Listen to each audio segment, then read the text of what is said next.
Want to know how to get the same cell coverage for up to half the cost? Well, instead of spending a fortune building and maintaining their own cell phone towers, Consumer Cellular just pays to use the same towers as the largest carriers and passes the savings on to you.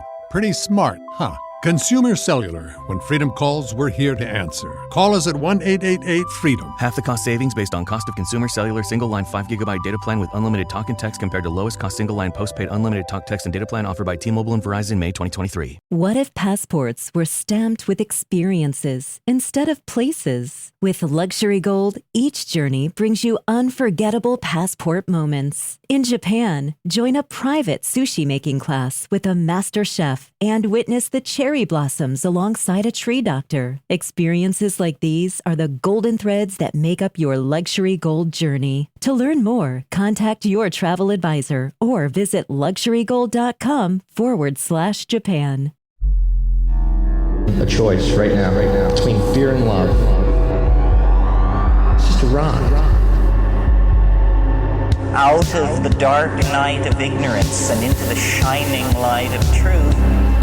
Expounding reality. A population of citizens capable of critical thinking.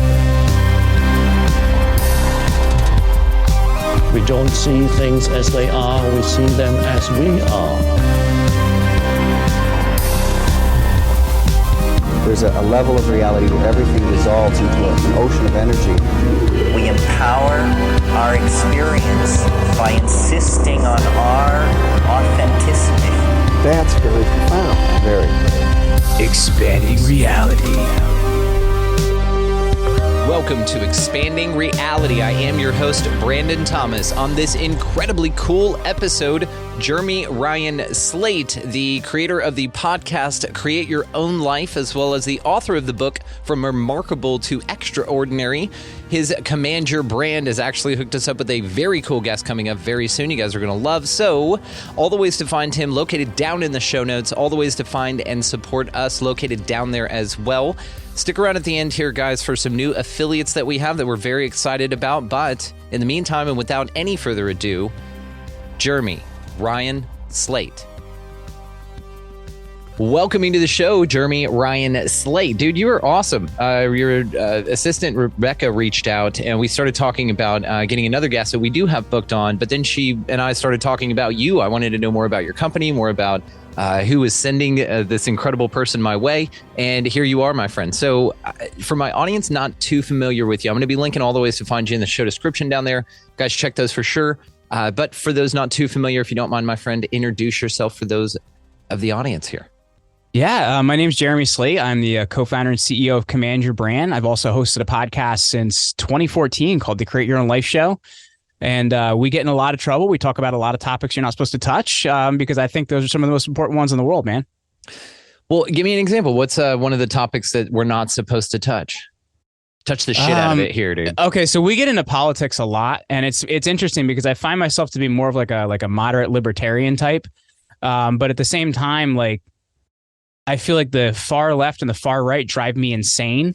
And I want to have conversations that like matter to real people. So sometimes we're talking about like, what things should we be talking about in schools, or, what things should we be talking about in terms of the family? So it's like, I really want to dive into things that actually matter to real people. I'm just tired of all the bullshit of like, this person's calling that person a name and that person's calling that person a name. Like, it's not communication, man. And I think when you look at it, most people are somewhere in the middle and just want to get along. And, those are the conversations I'm trying to have because they're what matter to people's real lives. Yeah, dude, we shake it up at the end of this thing. Every single episode ends with y'all just be good to one another. Like, that's what it really is at the core. Yeah. And I'm with you about this. And that's one of our things here as well. Like, we're not just talking about UFOs and amazing folks like yourself. We're here installing opportunities for critical thinking. And that's what really this is all about, right? Just at least acknowledging the possibilities of what you're being presented may not be 100%. And that's all you need is that one little sliver of possible alternative, and that just sets you free. And it sounds like, again, that you and I are on a very aligned mission to give people back to themselves. Now, your book, tell us about your book, man. So I wrote a book, and it's been through a little bit of a journey itself. I wrote a book 4 years ago now at this point called Unremarkable to Extraordinary. It was supposed to come out last year. And then like, I don't know if you've seen, but like the publishing industry is kind of like a shitstorm right now. That's why we started one. We founded our own publishing house. Yeah. Yeah. So it's we'll like, I know even for your next one. Okay, because I know even Scribe Media like collapsed last week, which shocked the hell out of me because they're one of the bigger ones in like that kind of hybrid space. But our publisher on the day of like the book was coming out was like, so you know how people said they can't get your book this morning even though they bought it? Yeah, we just went out of business. I'm like, okay, that was really good to know now that I've put like $30,000 in marketing money behind this and everything else. So basically what happened is we had thousands of people buy the book. Thousands of people get emails being told them, hey, like your order has been canceled. And then we had to kind of figure out like what the fuck to do with this thing. And basically we tabled it for them. We reached out to another really great, it actually ended up being a better situation for us as we ended up hooking up with Morgan James Publishing. And this year it actually came out for real this time. And it's really about the idea of like, I'm somebody that I don't know how to explain this, but like I think most personal development is bullshit. And it's a personal development book for people that hate personal development. You know, like what is real life about? You know, like what are the things I learned from the former CA director? Like what have I learned from a 4-time Indy 500 champion? Like what have I learned from somebody that's played in the World Series and won a World Series? Like, because I think those things are real applicable in life and you can do them, right? I think most people, they're not at an awareness level yet to be able to look at things from more of a spiritual perspective. So they kind of need more of that, like, what can I do? Tell me what to do. And I think once you kind of get some success, you can get a little bit more connected. But I think for a lot of people, it's hard to do it off the bat, man. So like, I wanted to give people something you can do, repeat, and really take action in, man. Yeah, actionability, man. That's exactly what we're talking about here. And to put forth, you know, it's almost like a Napoleon Hill sort of thing that what you did here is you went and you consulted a lot of folks, that you found valuable and then filtered it through your own interpretation and insight and then made it your own, man. So what's one of the best things that you've learned with creating this book? You know, it's the best thing that I learned, frankly, because I feel like too, when you put something together like that, there's also the experience of what you get out of it, creating it. And my master's degree is in early Roman Empire propaganda. So like I wrote this whole 100-page thesis on like how Caesar Augustus convinced people he was God. So like I use a lot of what my dad calls $100 words, you know? So like the thing I had to learn was how to actually take those and actually put it in a way that it's like way other people can experience, right? I had to like learn how to write differently. So in putting this book together, I had to learn a whole new way of communicating and a whole new way of writing. So actually what I ended up doing is I started the whole thing in Google Docs, and I used a lot of transcriptions from episodes, which I put together and synthesized, brought in some voice notes and stuff like that. And it was a lot of gobbledygook, to be honest. So I had to learn how to take that and then make it into a narrative that's helpful. So frankly, I learned a big skill in like how to actually take very academic writing and turn it into something that can help people. So that's one part of it. The other part of it is when you look at people that have done incredible things, there's really only like 5 or 6 things that they all do that are pretty close to the same. And I think when you look at it, they're willing to confront really, really, really fucking hard things. And I think most people will look at a situation and they'll go the opposite way, or they'll want to sit and drink a beer on their couch, whatever it may be. But I'm talking about when people look at that and they say, that is scary as hell. I'm going to sit here and think about it for a second, and I'm going to go for it because I'm going to come out the other side better. So there's so much that you can really learn from that and apply in your life. So, you know, like I got a ton out of it as a writer, but at the same time, I think there's some incredible stuff that people can actually use in their everyday life. Give me your number one thing. Folks are going to be listening to this going, okay, I need an actionable takeaway. Give us a number one that folks can start right now. That's really hard because there's so many. Can I give you a couple? Is that okay? Please. Like, don't limit yourself. I just, one is a minimum, one or better, right? Okay. So first of all, I'm a big believer in our education system right now is one of the worst crimes on humanity ever committed. And the reason I say that is, let's look at like the most MBAs are actually employed by the US government. That should teach you something.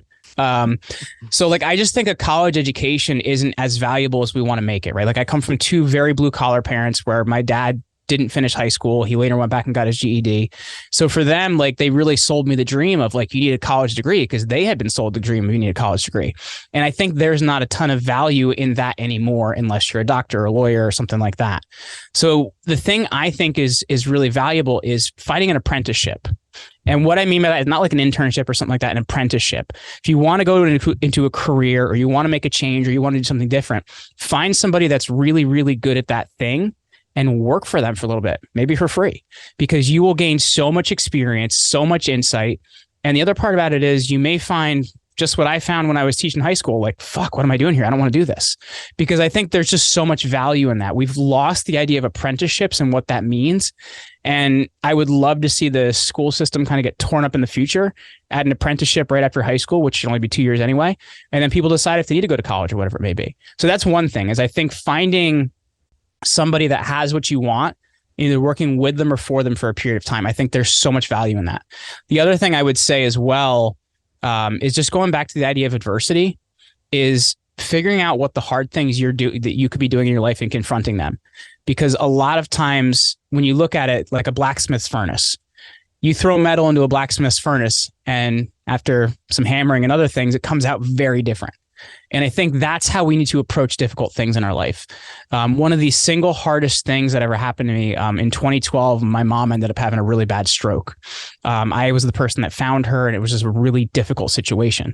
It made me look at my life. It made me look at like what I was doing as a career. And I'm like, well, fuck, man, I don't want to be here. And I ended up going from there to trying a bunch of different businesses that didn't work before I founded this agency in 2016. So like, for me, there's so much opportunity in adversity if you're willing to embrace it, figure out what you can get out of it and how you can become better. It's wild, because I find out so much of what I've learned is viewpoints and how you see the world. You know what I mean? Like how 100%. You see the world, right? Like I'll give you the example of two different people that approach the same place, same city. One person approaches a city and said, fuck this place, man, these people, I don't want to be here. And da-da-da. He gets robbed. Somebody takes his car. Like, you know what I mean? Like all these terrible things happen to him. Other guy approaches the same city and he goes, man, this place is great. I love this place.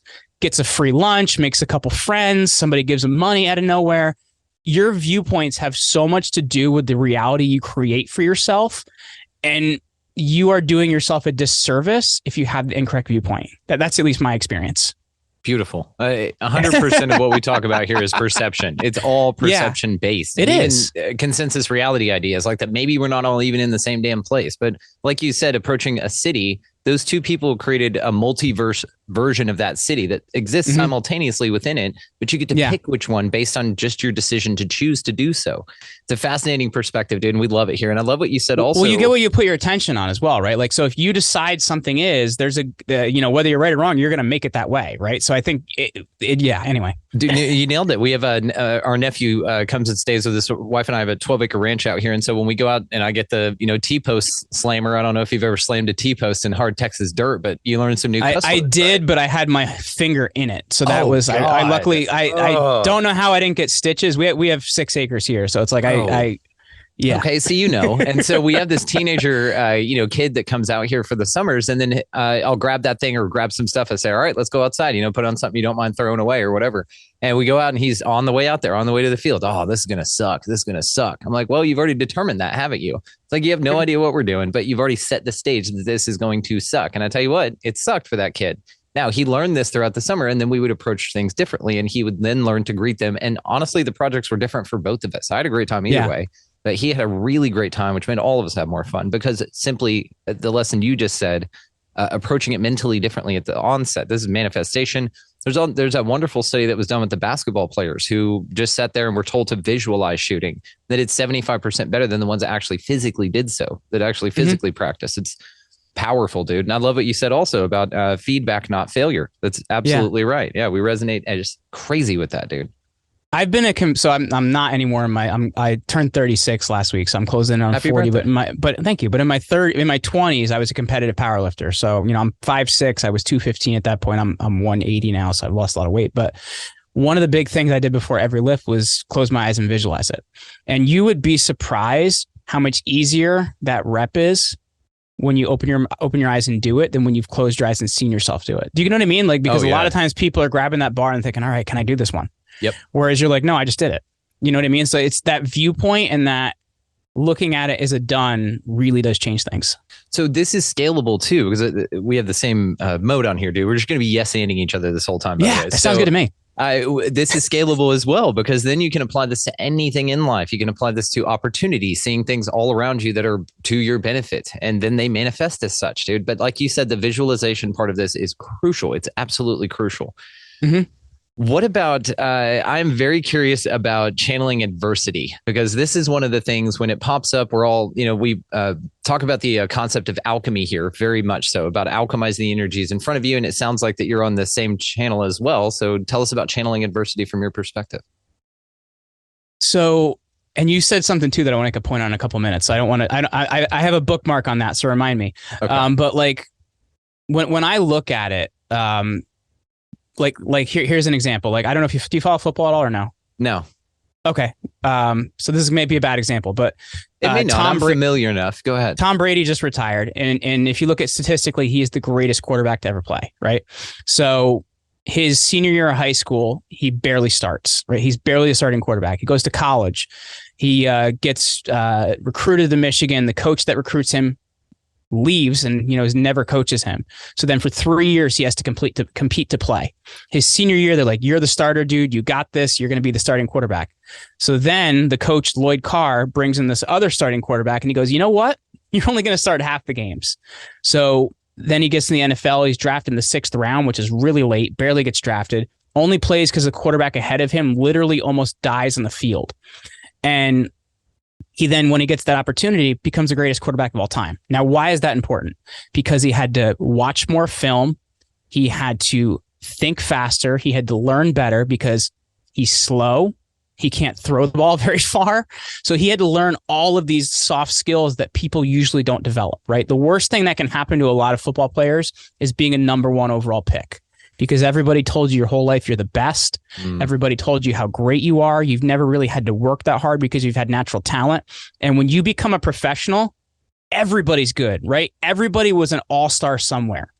So when you get to that level, and this is when business and life and whatever it may be, when you get to that to the top level, the things that matter most are soft skills, and adversity and getting through it actually builds those soft skills, right? Like how you treat other people, what your mindset is, how you approach things. And it's the people that pay attention to those soft skills that become the best, because everybody can be the best at the top. But if you are thinking differently, looking at things correctly, and develop those skills, you're really going to stand out. That's at least my viewpoint on it, it's that 0.5% better that you have to be in anything that most people are never really going to develop unless they're forced through something difficult to build those soft skills. Dude, you nailed it with this. I'm going to ask you to pull that bookmark back up, but I want to comment on this before I do. So you've absolutely nailed it with this. And the same thing with trees. We've talked about this on the show quite a bit, or any plants. Like if you grow them in a greenhouse environment where it's perfect, they're pampered, they've got like perhaps, I don't know, classical music playing or something like that, then it's different. They'll live, but they won't thrive. You know what I mean? Yeah. You won't see their full potential. You'll see just a shitty copy of it. And but wind and adversity and putting fans in that same greenhouse or exposing them to the elements and letting them get a good storm, or animals pooping on them and rubbing on them and breaking branches and shit off. This is how you strengthen that, by really digging those roots down. And it's the same mentality with what you're talking about here, dude.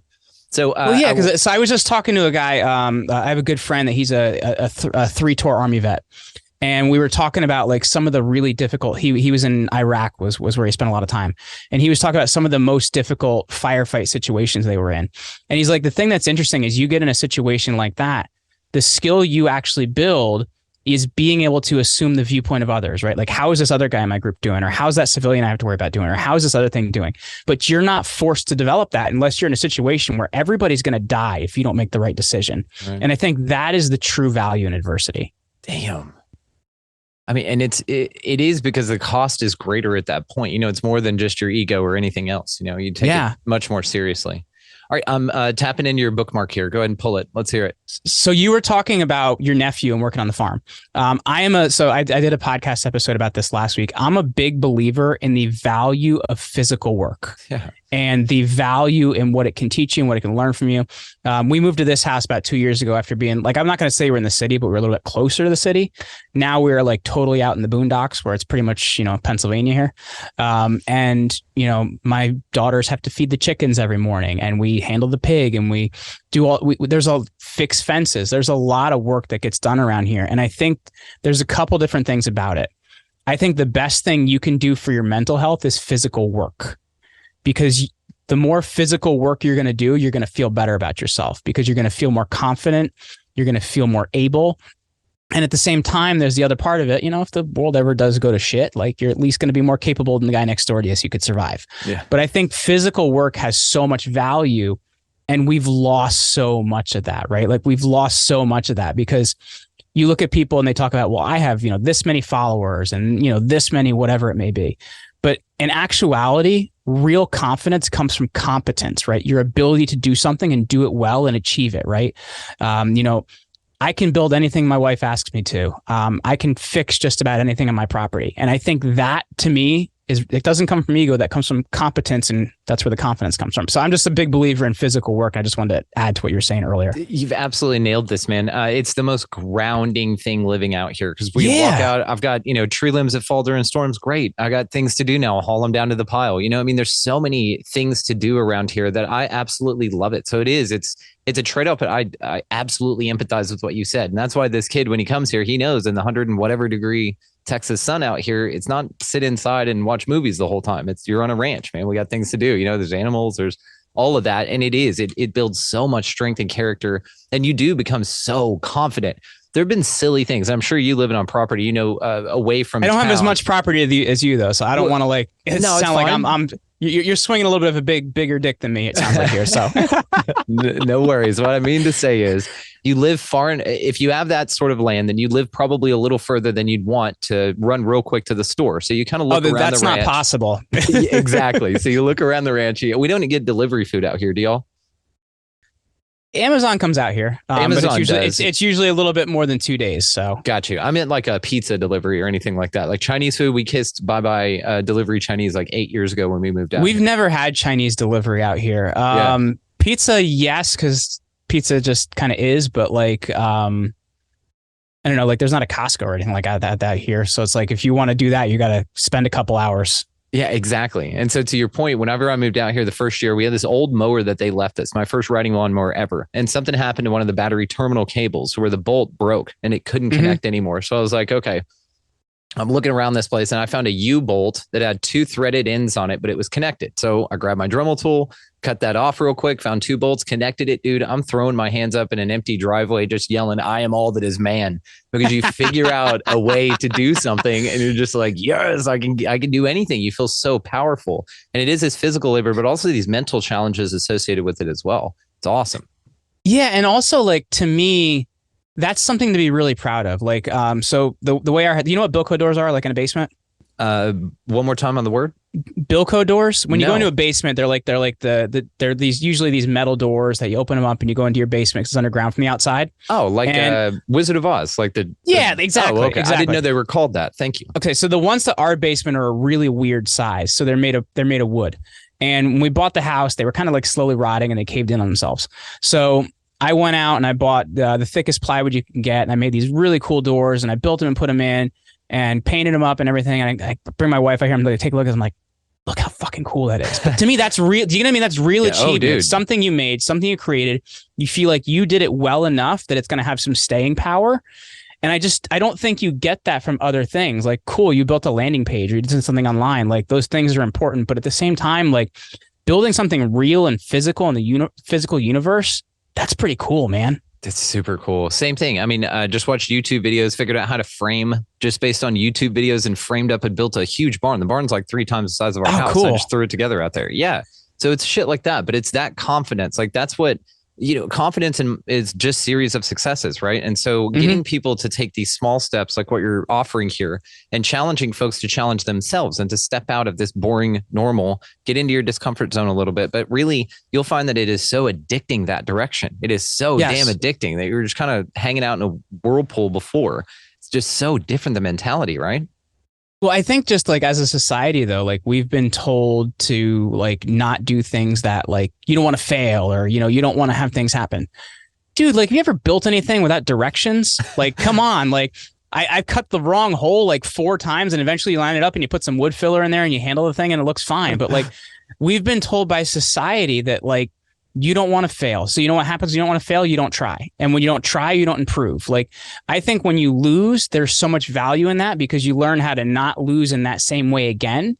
Or you learn how to get better next time. But we've been told like, it's okay. You just participated. You just showed up, whatever it may be. And it's like, nobody gets better that way. Nobody becomes the best that way. Nobody I don't know, man. We just become a bunch of losers that way. It is. It's success. It's not sustainable and it's not realistic because that means a couple of things. You're not trying or you're not challenging yourself. You know what I mean? Yeah. It's like, playing a video game on easy. It's like, you're never sure, you can score a bunch of points, but what is that? There's no value to you in that. Yeah. There's substance in the challenge. What is it? The universe rewards the risk takers. So yes. Absolutely. So I want to talk to you about passion. What's your theory on passion? I don't know if you're going to like this one or not, but I think following your passion is one of the single dumbest things you can do. And this is why I say that, because passion, when you look at it, passion has to unite with the ability to make money, right? If you can't make money from it or can't find something exchangeable from it, you're not going to be able to do it very long. So I'm a big believer in finding something you're good at and continue to work at it and work at it and work at it until you get really good at it and find a way to make it profitable. If you don't make it profitable, if you don't find a way to do something with it, then there really isn't a reason to have that thing. Do you get what I'm saying? It's when you look at it, I say that following your passion is a passive process, right? Because you're following this thing. It is what it is. Finding your passion is an active process. You do a lot of things. You fail at a lot of things. You find something you're good at. You built a skill set and you can do that thing. But I think this whole idea of, because people have been sold a dream by the internet, find your passion or follow your passion. You're never going to work a day in your life. Well, that's just not true. It's horseshit. And I think what it comes down to is finding something you're good at, getting so good at that thing that you can do something about that. It comes from, I got that idea a number of years ago from a book by Cal Newport called So Good They Can't Ignore You. He had actually, I feel like this is Inception, because his book comes from a book he read. He read a book called by Steve Martin, about Steve Martin's life, the actor Steve Martin. They said, Steve, how did you get to be so good? He goes, well, I just kept working at it. And one day I was so good they couldn't ignore me. And I think that's how you have to look at it. But we've looked at it as oh, I'm passionate about this thing. I'm just going to keep doing this thing. And that may be great. And if you want to do it as a hobby, that's awesome. But if you really want to take something and make it your career, or make it whatever it is that you're going to do with your life, it has to be something that aligns with profit, right? Purpose has to align with profit, or you just can't do it. I don't know. I don't know how you feel about that one, but that's at least my viewpoint on it. I'm curious. I don't believe in money being the motivation to do anything, ever. And so it's an interesting perspective that you bring up. Well, it's something exchangeable as well, right? Because you know what I mean? We exchange eggs with our neighbors for vegetables, right? It works out for me. I get vegetables, I created eggs. It doesn't necessarily have to be money, but I think money is the kind of the unit of exchange that we've all agreed upon at this point in time. Yeah, I agree with that. And I would say then to that is another thing that my neighbor and I do. We have extra eggs. He brings me cartons. We fill them up. And then now he has chickens, right? He grows things in his garden that we don't. We swap it out. I am more of a fan of that. But as far as taking it as a motivator, I don't think people's numbers, your anything, basically the way that and the way that I'd talk about this is with, let's say, the show, for example. If no one listened to the show, I would absolutely still do it. And if I was not getting paid and I needed to go do something else, I would absolutely still do it. And in my mind, that's passion. Now, as a result, it's been an expanded, huge thing that's resulted in so many more things than money. Yes, the money, but so many more things. And so by not limiting myself to only doing it for cash or for exchangeable goods in a quid pro quo way, that we have a different viewpoint on, but I respect yours. Absolutely. I appreciate that. I just want to add a little bit to that, because I don't want to make it seem like it's just for the money. Because I think that's important and you need it to be able to survive, or you need exchange to be able to survive. But I think too often people think, I'm just going to do this thing and I'm going to get paid for existing in this thing. Do you get what I'm saying? They want someone, the idea I'm trying to put across here is, and maybe I've done a bad job in explaining it, they want someone else to give them a license to survive or do that thing they want to do. Do you get what I'm saying? I get this. And what I took from it is that it really is about finding your balance to where the things in life that you need are provided for in a way that's in harmony. Now, whenever I was doing the first show, it right there. Yeah. When I was doing the first year of the show, dude, I was exhausted, man. It was a year and a half of sleeping 2 and 4 hours a night if I was lucky. And I was exhausted, but I was chasing that paycheck. I was looking to replace my job with this. And it's whenever I abandoned that idea and really just went in flow with it, that's when it, and to this point, it's really more of a law of attraction thing with me. It's more of a, what you focus on disappears. That's even a Zen thing, And so doing it for that reason guarantees in my mind that you're not going to get it. But what it does do is it gets you to the right place mentally to where you find balance and freedom is what you were after all along. And that, in my mind, is where we've led with that. Yeah, and it has to align with opportunity in some way. Do you know what I mean? Like if it's not going towards some sort of opportunity, like you do need some things to kind of sustain in this universe and live. And if you can't get them, it's going to be really hard, man. Yeah, and that's it. And then at that point, then it's aligning to the opportunity, and that's exactly Well, I'm also curious about your role of the ego in all of this. A lot of folks are sitting here saying, "Kill your ego, slam its head in a door," or something like that. What are your thoughts? This holiday season, you might be looking for nutritious, convenient meals to keep you energized on jam-packed days. Factor, America's #1 ready-to-eat meal delivery service, can help you fuel up for brekkie, lunch, or dinner with chef-prepared, dietitian-approved, ready-to-eat meals delivered straight to your door. They just drop them at your door, people. You'll save time and eat well. You'll stay on track with your healthy lifestyle while taking all of your holiday to-dos in stride with good meals in the tum-tum. If you're too busy with all this stuff, these meals are easy to get done. They taste great. All you've got to do is head over to factormeals.com/expandingreality50 and use code expandingreality50 to get 50% off. That's code expandingreality50 at factormeals.com/expandingreality50 to get 50% off. Here's I think the tough thing about this is, so I was raised like very, very Christian, and I also I went to school for theology and everything else. And I think it's important to be a spiritual person. I think it's important to acknowledge that side of yourself. But I think at the same time, saying you have to humble yourself for everything and saying the ego shouldn't exist and things like that, it's trying to not be. Do you get what I'm saying? It's trying to not be as a person and it's making someone else or some other thing responsible for you and who you are. So I think at the same time, ego is important because ego makes you who you are. But at the same time, you have to check it a certain extent because you shouldn't be a dick to everybody. Do you get what I'm saying? I guess, so it's to if you don't have an ego, it's ego as I am. And if you don't have it, you can't, you aren't really being in some ways. So I think it's important to kind of look at that, but also realize how am I treating others? How am I getting along? And am I granting the right to others to be, right? Because you can have an ego and you can be who you are if you're granting others the right to be and exist. And I think far too often we see this, I think, especially in politics, right? Like you don't get to be president or senator or whatever it may be by not being so full of yourself. It's incredible. And I think when you get to that level, you start squashing others' ability to be. So you have to kind of look at ego is who I am, right? But when I'm taking that, am I becoming a jerk because of that? And am I not granting others the ability to be and be who they are? I hope that doesn't sound way too esoteric, but that's kind of my viewpoint on how I look at that. Brother, I'm not sure we're all living in the same reality, and we talk about it all the time. You go as esoteric as you'd like, man. And now I'm just curious, how did Caesar convince people that he was a god? Your thesis. And okay, this is pretty written. I had this written down to ask you about, by the way, because I've never heard of a master's in early Roman Empire propaganda. Because again, the fact that you're so aware that they were bullshitting everyone is something that you majored in. I think that that's amazing. Please continue. So I've read this really obscure article. It was by this priest named Father Cuthbert Laity. It was written 1902 or something like that. And this article is so after the Battle of Actium is where Augustus and Mark Antony face off, and Augustus beats him. And he's like, "Yeah, I'm the man now. I'm going to go be an emperor." So after winning that, he goes to Alexandria, which is where the mummified body of Alexander the Great was as a sarcophagus there for people to kind of worship. So he goes to Alexandria.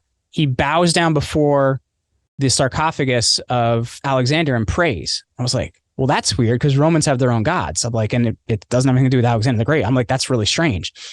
So I did a lot of research on that. And what I noticed is there was a lot of Augustus after that point in his life. Augustus up to at that point was Gaius Octavius. There was a lot of up to that point, and after that point, he starts positioning himself as the new Alexander. I was like, wow, that's really interesting. So he's like, if these people are praying to this guy, then I can figure out how to get them to pray to me. Then I've transcended to become God.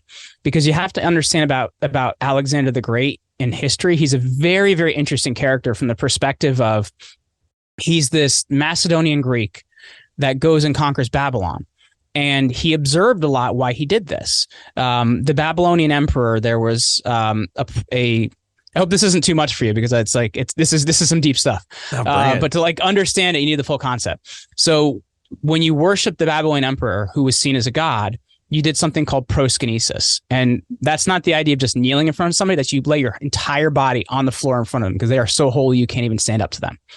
So Alexander's like, I'm going to make everybody do that in front of me. So he adopted this from Babylon, where he had all these people do proskynesis in front of him, bow on the ground in front of him.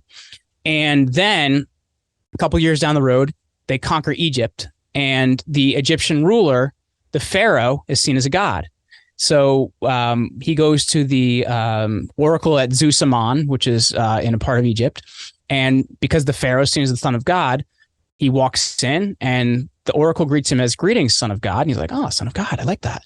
So he lives his whole life then from that point, like, I'm having people bow in front of me. I'm God. And he looks for a lot of these different, like, this different imagery, right? Because imagery has so much power. So he uses this imagery. So Caesar Augustus is very aware of this because he had watched this competition in his life between his adopted father, Julius Caesar, and Pompey the Great. And because what's really important to worship is people can't just worship you because they fear you. They have to love you. And that's what Pompey did differently than Caesar. Caesar, like Romans had always found a way to connect themselves to like their gods as like, like, hey, I'm descendant from the goddess Venus, right? Like, no, you're not, but they think you are. So Caesar had connected himself to the goddess Venus through Venus Ventrix or Venus of Victory. And people are like, he was trying to use this to show people that he was spirit. He was like this godly figure. And they're kind of like, I don't believe that. That seems pretty obscure. And then you have Pompey on the other side of it, because these two guys were competing for who's more popular, who's like, I'm the new Alexander. I conquered Europe. I conquered Africa. I conquered this. I conquered that. So people were having parades for Pompey. They were bowing down in front of Pompey because they loved him and he positioned himself as Alexander. So then when Caesar kills Pompey, Caesar eventually gets killed by the Roman people. And then when Augustus becomes a ruler, he goes, okay, I've observed this. I need to be Alexander. So he spends the next 80 years of his life creating imagery around worshiping Alexander and how it connects to him. And then every Roman emperor for the next 400 years after them does the same thing. So that's where it comes from. Damn. Well, I mean, it's so interesting because I guess the horseshit just continues. And especially with the Caesars. Have you heard of Caesar Borgia? Cesare Borgia. Yeah, there you go. He was the first. I'm glad you mentioned that. He's one of my favorite historical characters because he was, first of all, he was a maniac, but like he is the son of Pope Alexander VI, and the illegitimate son of Pope Alexander VI. So Alexander VI makes him a cardinal, and he was actually the first person to ever give up his cardinal's robe and then become this like crazy condottiere, which is like a Italian cowboy, basically, where he's like conquering shit. Awesome. Yeah, so I'm very aware of Cesare Borgia. But wasn't he the guy that had his son painted to look like Jesus? And this is where we get the image of Jesus, but it was to deify himself. Because by proxy, if my son's Jesus and this is the image, that everybody's given, then I'm God. Yes. So Alexander VI, Rodrigo Borgia, then at that time, he has all the painters painting his son Cesare in the imagery of Christ. So the blonde hair, blue-eyed Christ that, has the hair and everything like you've seen, like up until that point, that wasn't the imagery. But you're the Pope and you could put that out there and you can change a lot of things. That is where all the images of Christ that we're familiar with come from. And this is from Cesare Borgia. So fascinating is this early Roman Empire propaganda. It's all bullshit. And it's always the Romans, man. God. But it's done so much. Now, damage or help or whatever is subjective, right? But it's just done so much that it's just fascinating to me, dude. So thank you for walking us through that. Honestly, that was fascinating. I'm grateful. Yeah, I appreciate you letting me get a little on the weeds in that one because I don't usually. So, well, let's get a little on the weeds with the rest of the time we have here. Anyhow, I want to know what your thoughts are on aliens and stuff. I mean, we're seeing them rolled out in the news right now. There's all these things coming out, and a lot of military officers being paraded around on camera telling you that they're here and that they're a threat. I'm just curious what your thoughts are. I'm a big Eric von Däniken fan, so I've read a lot of his stuff, the Chariots of the Gods and stuff like that, and I don't know, man. Like, I think really they've been around for a really long time, and because we had to come from somewhere, right? Like, so I think I'm trying to remember what there was the book that didn't make it in the Bible. Which one was that? Or a couple of Gnostic Gospels, Enoch. like the Book of Thomas, Enoch, the book of Enoch, and Enoch's referenced in the Bible, which is crazy. Yes, yeah. So like, if you've read stuff about Enoch and you've read kind of like, you know, the seed of man coming from, you know, aliens basically growing us and stuff like that. I'm a big believer, and there's got to be some truth to that, because if you look in different cultures, they have some form of that, right? It's even if you look at what is that story? The story that's the same as Noah's Ark, but it's Babylonian. Gilgamesh, the Epic of Gilgamesh. Like, there's these stories, just like the zeitgeist, that go through every single culture. And if you look at a lot of these ancient aliens stories, they're in every single culture. And to me, that says something, right? We have some sort of memory of this. We have some sort of experience of this. So I'm a big believer of, it has something to do with nuclear power. That might sound kind of crazy, but I think kind of like we've destroyed this civilizations before, and they're kind of watching what we're doing related to nuclear power, and they're like, "Oh, we should probably step in. These guys are going to kill themselves again." You know what I mean? That might sound crazy. Each other. No, it's not crazy. Like that might sound crazy, but there's to me, I think it has something to do with, you know, they set this whole place up, and you know, maybe or maybe not, they were getting resources from it or whatever. But like, I think we're starting to see some stuff because they're a little afraid we're going to blow stuff up, and that's at least my opinion. Yeah, Solace, the dude that was on base whenever all the nukes were being turned off, you know, he says that the aliens or whatever they are kind of look at us like we've with nukes, like they've given matches to children, you know, like we should not have them. And so a lot of contactees say this as well, that they come back with these reports, exactly what you've intuited here, that we shouldn't be dicking with that kind of stuff, because we can't look at what we do to ourselves, but also maybe that has a power that reaches into their dimension. We've heard about this as well. Well, if you look at too, like civilizations that have risen and fallen, there's Plato's Republic, and Plato's Republic, he talks a lot about the civilization of what we've learned, what we've come to call Atlantis. And, you know, there's this massive destruction that happens and everything else. But there's this other work about the Mycenaeans, which relates actually more closely to this. And they talk about these sea peoples coming in and conquering the Mycenaeans. And they just, Mycenae is an island off of Greece. And it was one of the earliest, they had some of the earliest language. It was called Linear A and Linear B. There's this strange story about these people that just came out of the sea and conquered the Mycenaeans, and they all disappeared. Nobody's seen them ever since. So like, to me, there's a lot of civilizations that just disappear. The Aztecs, was there illness and things like that? There might have been, but it's strange that a whole civilization has wiped off the face of the earth. So you look at these different civilizations that disappeared, something had to happen, man. And I think what happened, it may not exactly be nuclear power, but we get to the point where some really extreme power suppression or something like that comes up.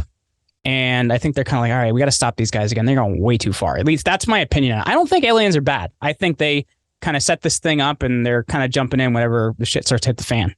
Yeah, it's interesting. I'm wondering what their level of step in means, like where our shit hits the fan, because we rolled through a couple of things. I mean, the Holocaust comes to mind, you know, a couple of those things where it's like, when are they going to step in? You know, it's an interesting paradigm when we talk about this like savior thing, with if they're going to really, if anyone's going to come save you or not. But like you, I don't think so. And so I feel that you are the commander of this reality and of your ship. And that if some aliens come down, then they'll at least know that we have our shit together and that we won't need to be protected, you know?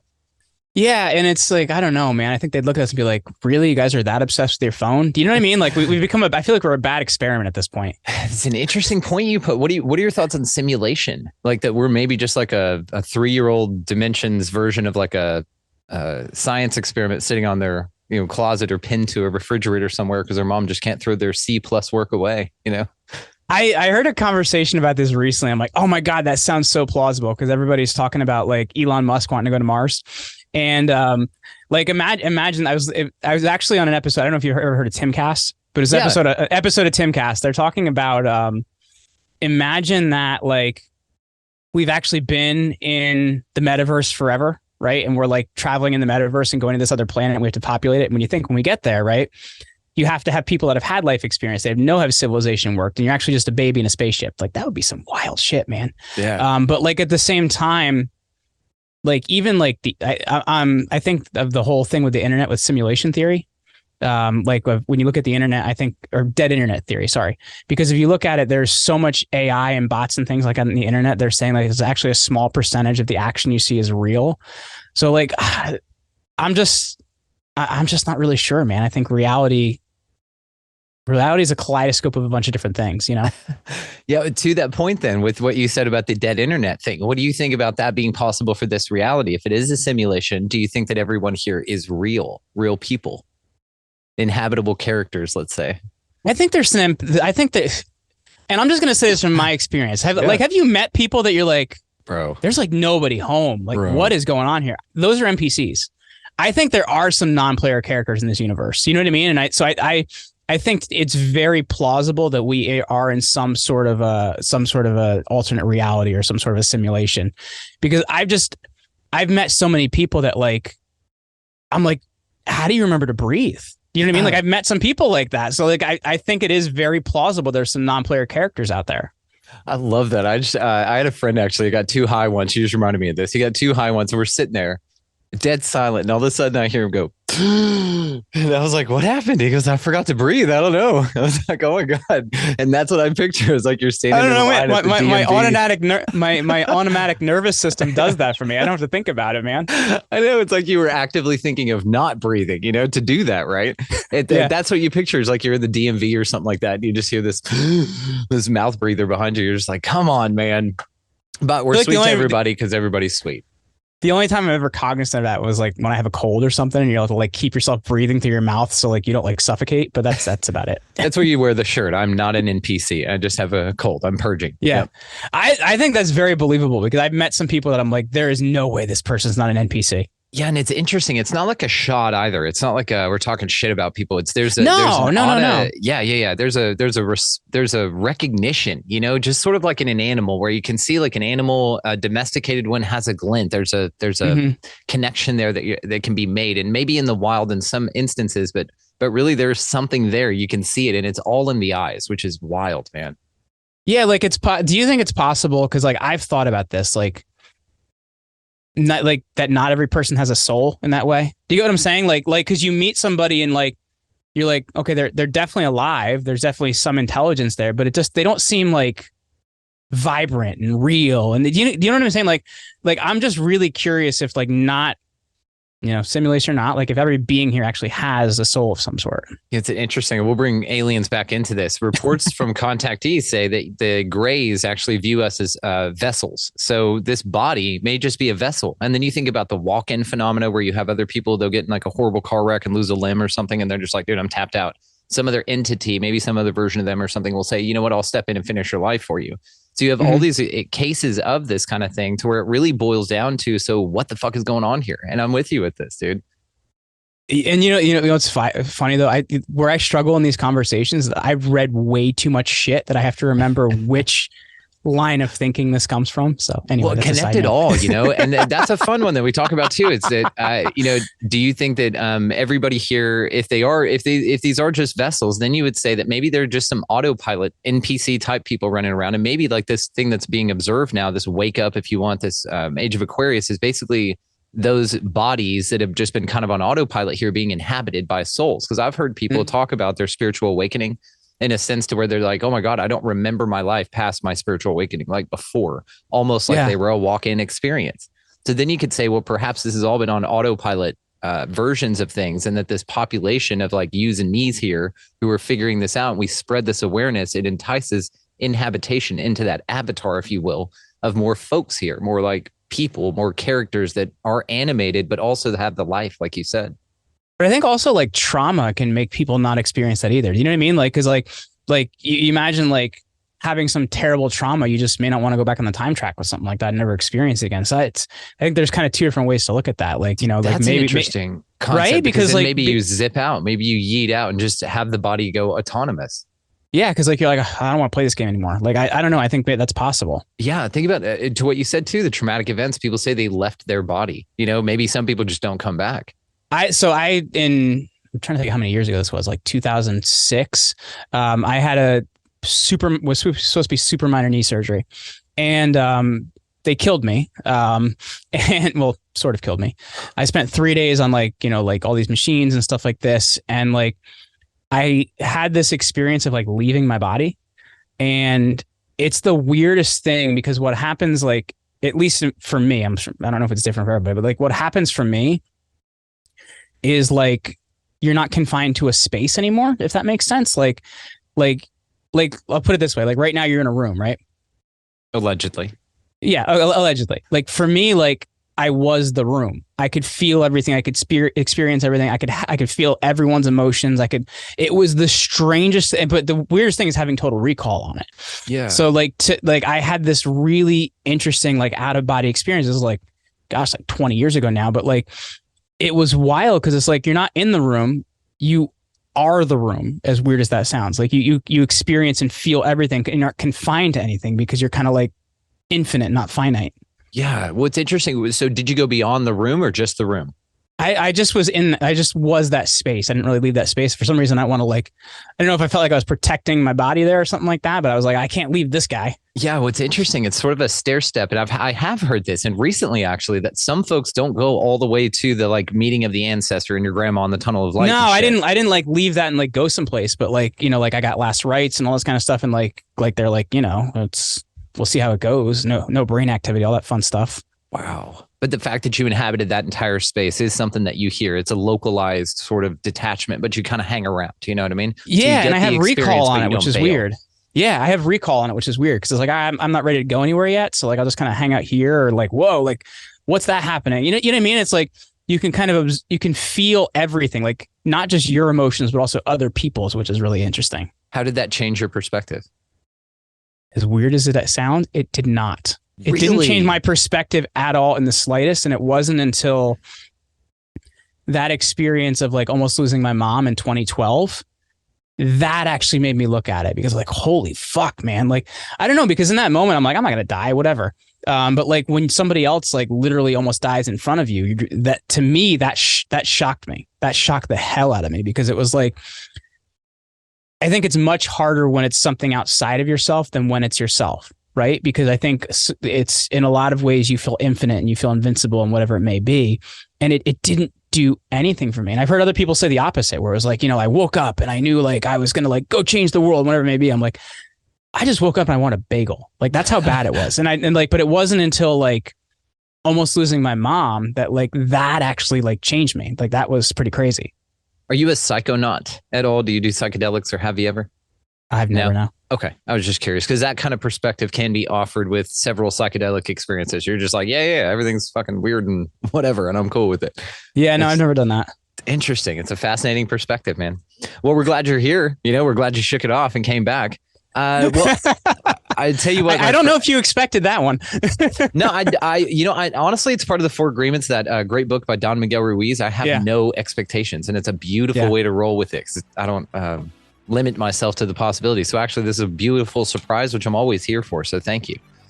So I do want to close out. All the ways again to find you, brother, are going to be located down in the show notes. Your book, of course, From Unremarkable to Extraordinary, 2022 book, located down there, as well as Create Your Own Life podcast. Dude, you're fascinating. You're invited back any damn time. But before we leave, and I'll give you the last word on this, what gets you out of bed every morning? What gives you hope and keeps those breaths coming and going for you? It's changed for me a lot in the last 4 years, because now I've got kids. So like, I have these 2 amazing daughters that like, my 4-year-old's like an 11-year-old. I don't know how to describe it. So like, I'm really just excited to hang out with them and do things with them and provide for them. And it's changed a lot. Like, I would say before, like my fitness goals and everything else and all these things I'm doing, whatever, but like, it really is about my kids now. Beautiful. Absolutely beautiful. Jeremy Slate, thank you so much, my friend. We'll do it again. Hey, absolutely, man. Just want to take a moment and thank that awesome dude, Jeremy Ryan Slate, for coming by and hanging out. Of course, all the ways to find his book, his podcast, all that type stuff are located down in the show description down there, so you guys take a gander there to connect with him further. Now, also wanted to mention our affiliate links. Now, guys, we have some aligned partnerships that we are incredibly proud of, and so we just want to take a moment here to talk about those. Of course, we have Food Forest Abundance, Get Your Freedom from Fear on. That is the oldest affiliate that we have, or the longest running, I would say, the one that we've been a part of the most. Absolutely grateful to Jim Gale and his project for what they do over there, as well as Opus, the Organization for Paranormal Understanding and Support. Lester Velez and his team can help you out like crazy, guys. I love them. Also, Dewey Taylor and the Manifestor's Guide. This absolutely changed my life. Y'all know I've talked about this. Check it out for 10% off with Expanding Reality, all caps, no spaces at checkout. Also, wanted to talk about, of course, the Wish unit that Dr. Doug Matzke and his team at Coherent Spaces have set up for us. The link is down there if you guys are interested in learning more or getting one of your own. It has changed the vibe of this place, and we are so grateful for it. Definitely check it out if you're interested.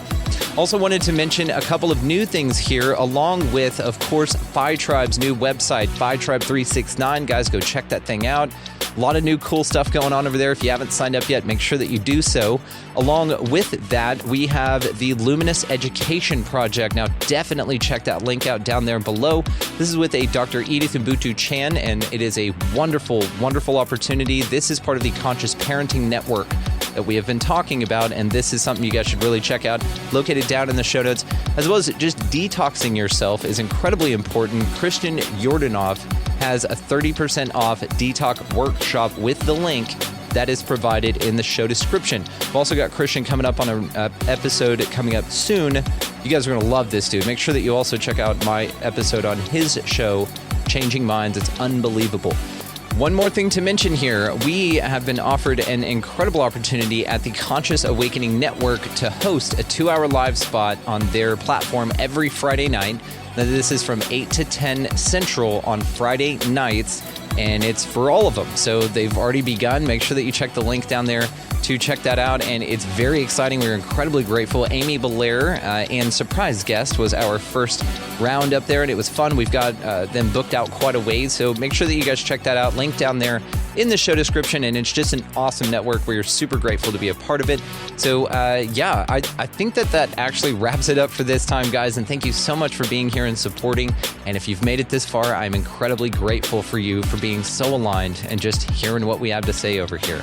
Now, to that point, let's cap it off here by, of course, just reminding you all that go out into this incredible, beautiful place, whatever the fuck this thing is, and pick up a piece of litter.